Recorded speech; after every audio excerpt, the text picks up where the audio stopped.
Ever stop to think about how much meaning can get packed into a single word? Well, today, we're going to find out. We're taking one of the most powerful words we have and pulling it apart piece by piece. A word so essential, it was literally chosen as a foundation for global communication. Let's break down the word fear. So check this out. The word fear is on the basic English list. That's a specially designed vocabulary of just 850 words, meant to be a complete system for anyone in the world to communicate. I mean, think about that for a second. Out of the hundreds of thousands of words in English, fear made the final cut. That alone tells you it's a pretty big deal. The fact that it's on this list means that fear isn't just an emotion. It's a cornerstone.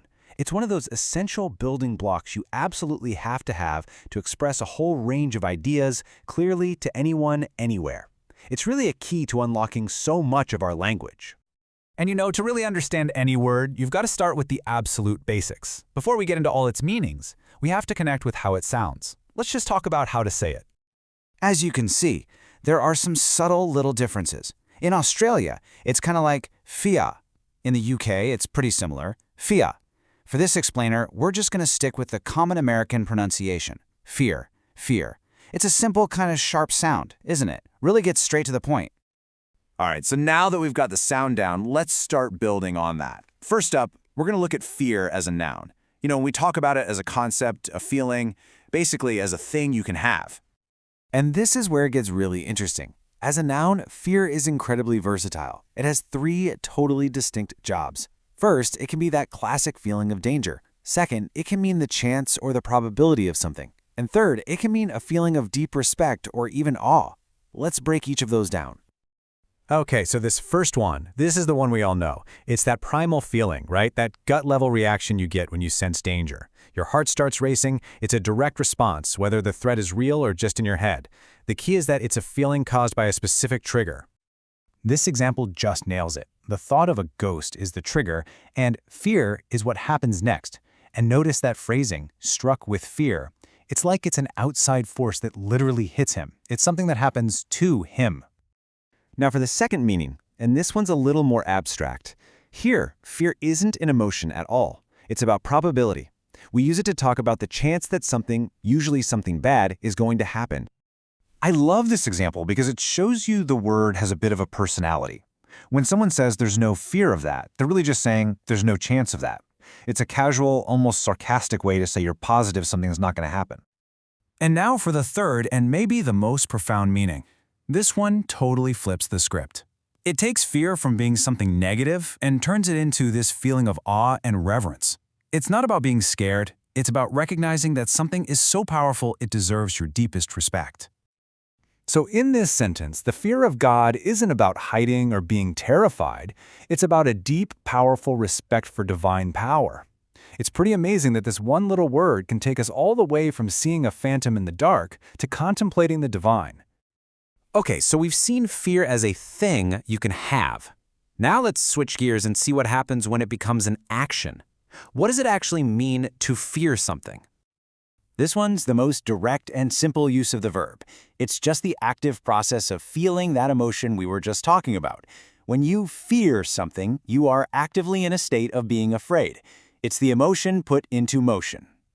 And this is a perfect example. The person speaking isn't just passively feeling scared. They are actively worrying, looking into the future, and anticipating something bad. The phrase, "I fear," is a statement about their ongoing state of mind. Now here's another really interesting, almost social use of the verb.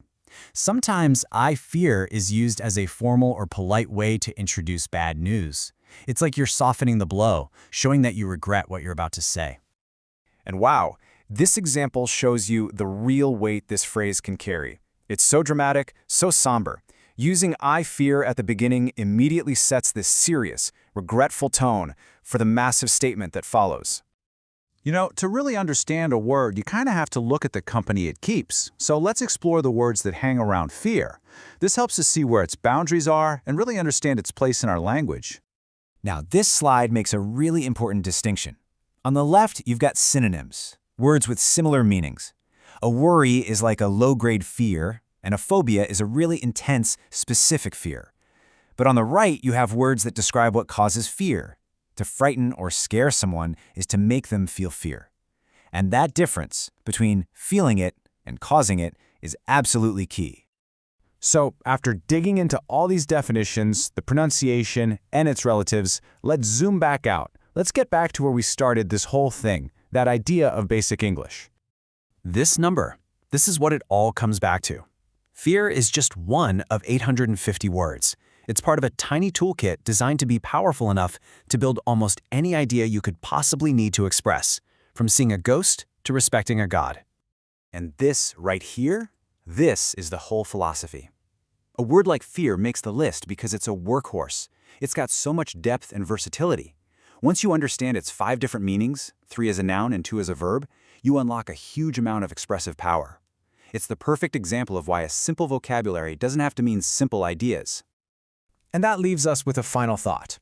We've seen just how much is packed into this one word, fear. It really makes you wonder, if you had to build a language with only 850 words, which ones would you fight for? What's the most powerful, most essential word in your own vocabulary? I'll leave you to think on that. Thanks for joining me.